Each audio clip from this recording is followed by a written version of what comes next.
Desde os primórdios da humanidade, o ser humano intui que a palavra não é apenas som. Há algo nela que cria, fere, levanta, destrói e transforma. Uma frase pode mudar um destino. Um nome pode carregar uma identidade. Uma palavra dita no momento certo pode salvar uma vida, ou condená-la. Mas e se o poder da palavra fosse ainda mais profundo do que imaginamos? E se ela não atuasse apenas na mente, mas também na matéria, na vida e naquilo que não vemos? Ao longo deste vídeo, você será convidado a observar a palavra não como crença, mas como força. Uma força que atravessa a fé, a ciência, a história e a própria natureza da existência.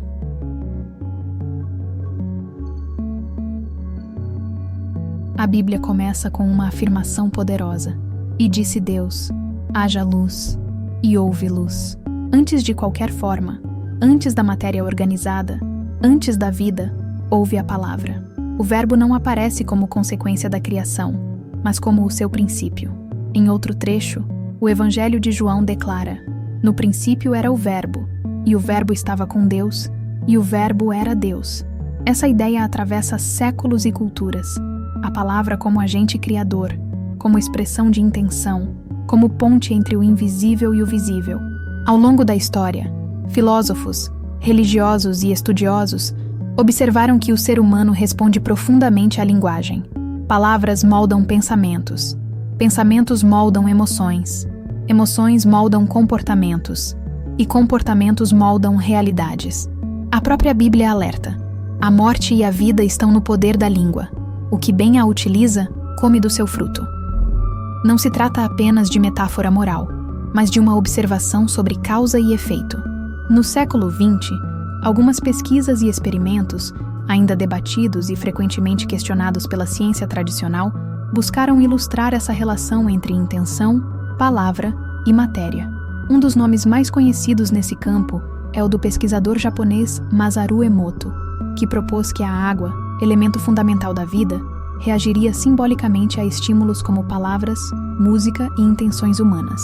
Seus registros fotográficos de cristais de água congelada mostrariam formas harmônicas quando associados a palavras como amor e gratidão, e formas caóticas quando expostos a palavras agressivas. É importante afirmar com clareza: esses experimentos não são consenso científico e não devem ser interpretados como prova empírica definitiva. No entanto, seu valor simbólico e reflexivo permanece poderoso.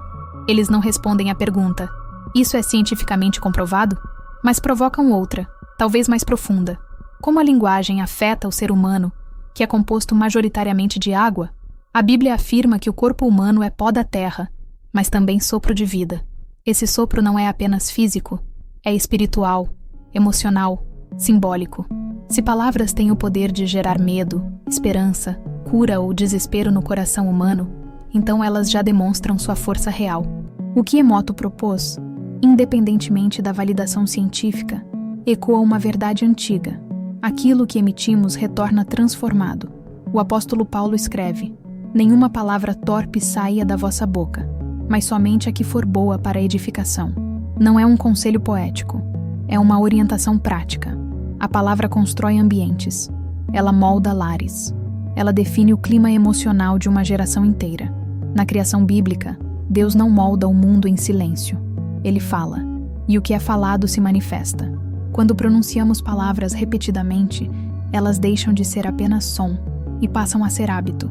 O hábito se transforma em identidade, e a identidade molda o destino. Talvez o verdadeiro poder da palavra não esteja em alterar moléculas, mas em algo ainda mais complexo: alterar consciências. E ao alterar consciências, tudo o que é construído por elas também se transforma. E assim, entre fé, simbolismo, ciência e experiência humana, surge uma pergunta inevitável: se palavras podem ferir tão profundamente, não poderiam também curar? Se uma frase pode marcar uma infância inteira, não poderia outra frase reescrever uma história? A Bíblia diz que Deus vela pela sua palavra para cumpri-la, e talvez o ser humano, criado à sua imagem, carregue uma fração desse mesmo princípio. Aquilo que é dito, quando alinhado à intenção, nunca é neutro. A música, assim como a palavra, é uma forma organizada de som, e o som é vibração. A Bíblia não ignora esse princípio. Ela registra que antes das batalhas, antes das quedas de muralhas, antes das grandes mudanças, havia cânticos, trombetas, salmos e vozes erguidas. Em Jericó, não foram espadas que derrubaram os muros, mas um som emitido em unidade. Independentemente de como se interprete esse evento, o simbolismo é claro. Há forças que respondem ao que é emitido coletivamente. O ser humano vive imerso em palavras desde o nascimento. Ele é moldado por elas antes mesmo de compreender seu significado. Uma criança chamada de incapaz cresce diferente daquela chamada de forte. A Bíblia afirma que Deus muda destinos mudando nomes. Abrão torna-se Abraão, Jacó torna-se Israel, Simão passa a ser Pedro. A palavra não apenas descreve, ela redefine. Ela reposiciona o indivíduo dentro de uma nova realidade.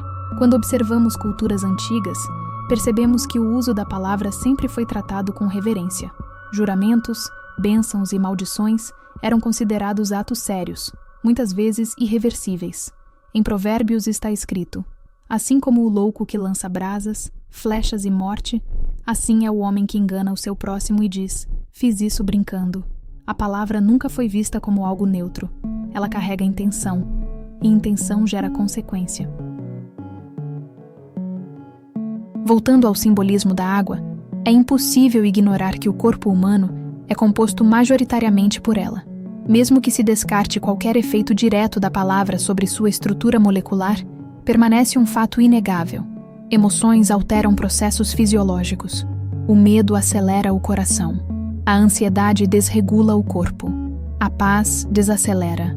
O amor fortalece vínculos. Se palavras provocam emoções, então elas indiretamente alteram o estado do corpo. Não é misticismo, é experiência humana observável.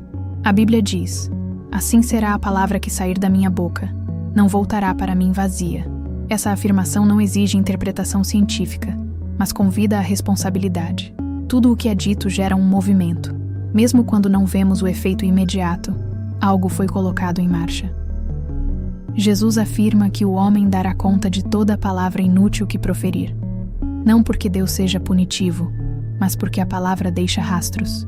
Vivemos em uma era em que palavras são lançadas em massa, todos os dias, sem reflexão. Redes sociais se tornaram campos de emissão contínua de julgamento, ódio, comparação e medo. Nunca se falou tanto, e talvez nunca se tenha ouvido tão pouco. O problema não está na quantidade de palavras, mas na ausência de consciência sobre elas. A Bíblia orienta: seja o vosso falar, sim, sim, não, não. Clareza, verdade e intenção. Quando alguém declara amor repetidamente, mesmo em meio à dor, algo começa a se reorganizar dentro dele. Quando alguém afirma esperança em meio ao caos, o caos não desaparece imediatamente, mas perde o controle absoluto. O poder da palavra não está em negar a realidade, mas em escolher como se posicionar dentro dela. Fé, biblicamente, não é fantasia, é convicção direcionada. O livro de Provérbios compara a palavra dita no tempo certo a maçãs de ouro em bandejas de prata. Beleza, valor e precisão. Palavras não precisam ser muitas, precisam ser alinhadas.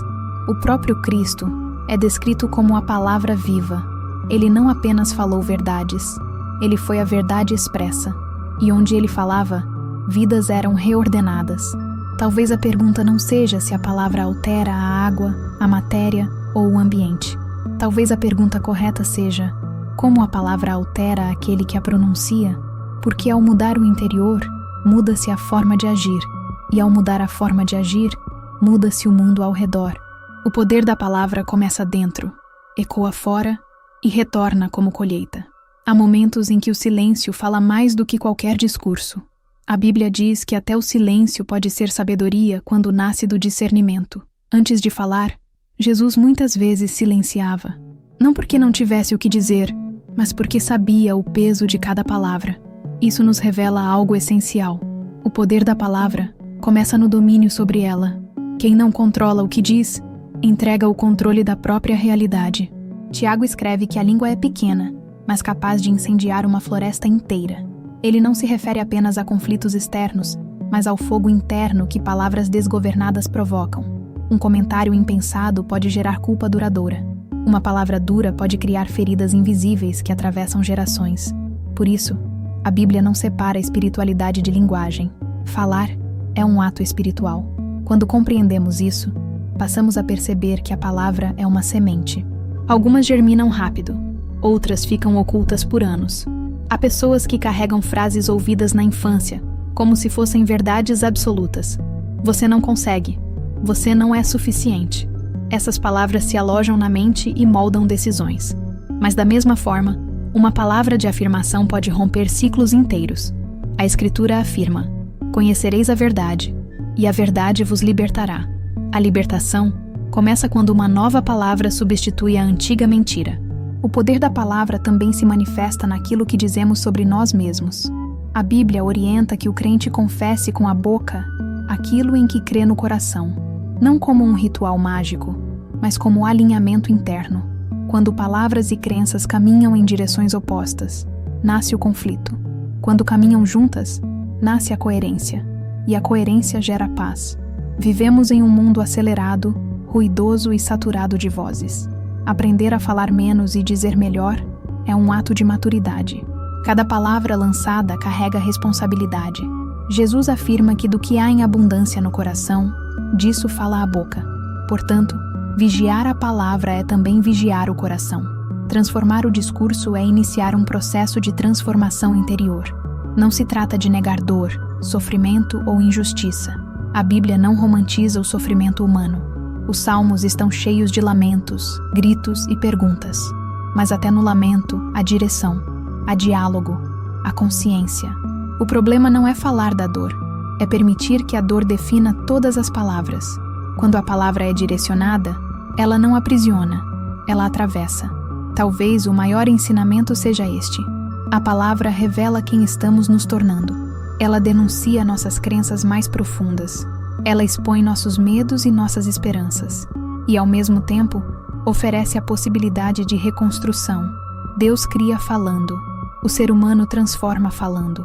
E aquilo que não é falado, muitas vezes permanece sem forma. O poder da palavra não exige crença cega, nem validação científica absoluta para existir.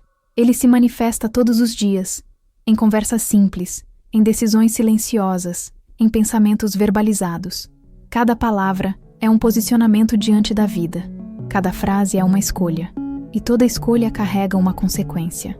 Por isso, talvez a maior sabedoria não esteja em falar mais alto, mas em falar com consciência, em permitir que as palavras sejam fontes de vida e não instrumentos de peso. Como diz a Escritura, as palavras agradáveis são como favo de mel, doces para a alma e medicina para o corpo. Que cada palavra dita seja uma semente de construção, e não de ruína. Porque no fim, aquilo que dizemos hoje ecoa no mundo que habitaremos amanhã. Nos vemos no próximo vídeo.